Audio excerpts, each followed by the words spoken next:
morning. I've called this news conference in the spirit of transparency and as a request for information. I'll be discussing a former BPD officer who has cast a dark shadow on our law enforcement profession. When our officers first put on the badge, they take an oath to conduct themselves with the highest moral integrity and to build and ensure public trust. Unfortunately, we discovered an employee who has since resigned who betrayed the trust of this department and the citizens of Bradenton, and who failed to uphold the standards which I strictly enforce. In June of last year, a citizen complaint was filed against Sergeant Lionel Marinez by an adult female and her parents.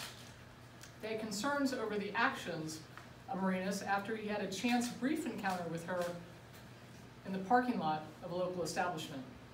While driving home, she became concerned upon realizing he was following her in his police cruiser, although he turned off shortly before her arrival to her parents' house.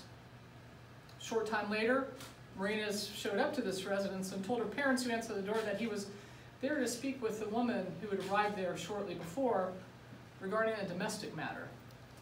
Parents, of course, recognized there was no domestic situation occurring with their daughter, questioned his true intentions, and refused to allow their daughter to come to the door.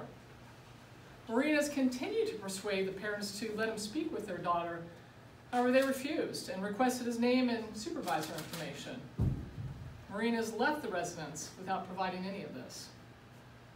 They immediately called our agency and spoke with the watch commander on duty, who was able to determine that it was Lionel Marinez, who was working at the time, and who, upon questioning, told him a starkly different account, saying he followed her to her residence because one of her headlights was out and he thought maybe she was impaired.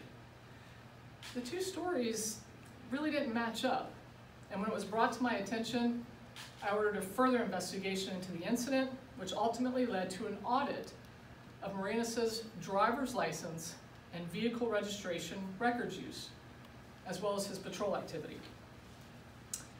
The results of this audit heightened my concern even greater due to discrepancies of the subjects he was conducting queries on versus his involvement he and the department were working on with regards to open and active cases as well. A very, very clear trend of focusing on female versus male names emerged. At the beginning of the investigation, Marina's a 12-year employee with our agency and serving in a supervisory capacity, was pulled from patrol activities and assigned to desk duty. As the investigation continued and the egregious nature of his actions became more and more apparent, he was ultimately placed on administrative leave without pay and stripped of his badge, gun, and uniforms. On October 30th, 2018, Marinez resigned.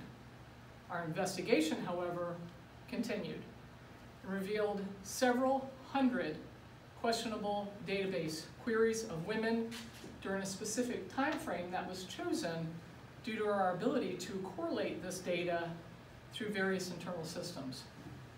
It also revealed that this behavior may have been going on for years, stretching as far back as 2012. Ultimately, we were able to locate and interview nearly 150 women in association with this case. From there, a smaller subset was identified in which we were clearly able to show that Marinez engaged in negative and inappropriate direct contact with them while presenting himself as a Bradenton police officer, both on and off duty. To get right to the root of the matter, Lionel Marinez was not utilizing this data for law enforcement purposes whatsoever. Instead, he was using it in a variety of ways via social media, cold telephone calls, visits to their home under the guise of being there for police business, you name it, to try and get dates with these women. And he was very persistent and successful at times in his efforts to do so. Of course, it goes without saying that this is not what our officers should be doing with their access to information or with their time. I will add that a majority of this smaller subset were Hispanic women. Let me be clear how important it was to me, to this agency, that this administrative case was handled appropriately and no stone left unturned. At one point, 5 investigators were involved, working full-time, resulting in thousands of hours to mine data and to locate and interview involved subjects. Our internal investigation was recently closed with the finding of numerous administrative violations involving gross misconduct, to include misuse of criminal justice information, violations of our record security policy, and sex on duty. Had Marinas not resigned, he would have been fired, and that finding has been provided to FDLE relative to his law enforcement certification. I'd also like to add that an enhancement of our database auditing practices has already occurred within the agency. While BPD's administrative case has concluded, this remains a very active and open criminal investigation which is being handled by the FBI. For that reason, while I appreciate the desire for the public to know more, BPD's administrative case material will not be released at this time, as the FBI has indicated that doing so could compromise their ongoing investigation. I've tried to paint a clear picture for you today in light of this, so that you respect our need to retain the confidentiality of this information and this investigation. My primary goal in appearing before you this morning is to foremost ensure that the public is aware that Lionel Marinas is no longer serving in the capacity of a sworn police officer with the Bradenton Police Department, and secondly, to assist the FBI with their investigation by providing you with a picture of him and encouraging anyone who may have further information to contact the FBI Tampa office at 813-253-1000. This is truly a disturbing situation for me as chief. Over the past couple weeks, I have personally met with most of the women involved in the smaller subset in an effort to help them regain their trust in the Bradenton Police Department and to ensure them that Marinas' actions are not a representation of those who so proudly wear this uniform and badge, and also simply to tell them, I'm sorry. So with that, I will again encourage anyone who might have additional information to come forward and open it up to any questions, while also reminding you that there is little more that I can comment on, as I do not want to risk compromising the FBI's investigation. What sort of potential federal charges is Marinas facing? I can't answer that question on behalf of the FBI. When you say he betrayed your trust, the trust of this department and the community, elaborate on that. We all know why police officers pin on this badge and go out every day in this uniform. It's to service the community, to provide safety, security. He was doing far from that. As far as I'm concerned, he betrayed the oath in which he swore to, and really made us all look bad. That's not what you're supposed to be doing out there 24/7. You're supposed to be upholding the oath that you swore to. How was he picking these women? Was he randomly picking women that he met while on calls and then inputting them into the database to then target them? Or how did he go about initially picking his potential victims? All I can tell you is that he was very creative in his manner, and it wasn't regulated to one specific source in which he obtained his data. Did the women share with you their reaction when he reached out to them? And you alluded that maybe in some cases he was successful in going out on dates with them? Or That is what I alluded to, yes. And can you share some of their reaction to you, that they shared with you about he reaching out to them? Were they surprised? What could you share? Again, I am going to tell you that this investigation involved the interview of nearly 150 women that we were able to locate. And obviously the statements varied considerably. The smaller group that I met with individually, I felt understood why I was there. They appreciated my efforts at assuring them that Bradenton police officers aren't out there knocking on their doors, making phone calls, trying to meet them on social media to date them, right? That's not why we're here. We're here to do the job we're.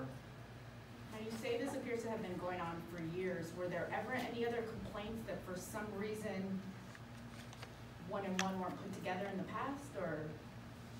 Yes, there was, back in 2012. And these women that you met with, were they, I mean, what did they tell you? What did they say? I mean, were they shocked? What did they say? Again, I don't want to go into further detail. You don't have to tell us their name. I certainly don't want to compromise their investigation, because what we want to avoid doing is getting into, I just don't answer that question. Was he married? I don't want to discuss his personal status. And just to be clear, even though he's resigned, could he still face charges for this?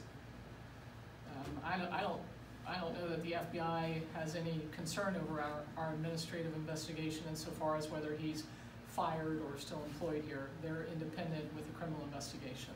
Now, I know you said you met with a lot of these women and tried to rebuild the trust with them. Obviously, there's a lot more women in the Bradenton community. You know, how do you work on rebuilding trust with the community at large? By holding a press conference like I am today and letting everybody know that we don't stand for this, and if a situation similar to this is ever discovered, you can be assured that I'll do exactly what I did with this one. Over 5 investigators working thousands of hours, full-time, ensuring that no stone is left unturned to get to the truth of the matter. Is there any reason to believe any other officers were involved in this activity over the years? No, ma'am. Can you tell us more about the 2012 investigation? No, ma'am. How important is it now that if there's other women that know that they were a victim but didn't come forward now? I think any women who might have information that could help the FBI in their investigation should certainly come forward. I think that anybody who has any information should feel that this is something that isn't relegated to one person here, one person there, that we should look at this as a community issue and certainly come together and encourage folks who, even if they think that it's not really something that could add much, to make that phone call. Let the FBI make that decision whether it could help. And I will tell you that is the message that I got. Show the picture and encourage people to come forward. Chief Bevan, looking at this, why would the FBI be investigating, and what kind of charges could he possibly be facing? At this point, the charges, I won't say that. At this point, the criminal violations that are being investigated are those most appropriate to be investigated by a federal entity, which would of course be the FBI.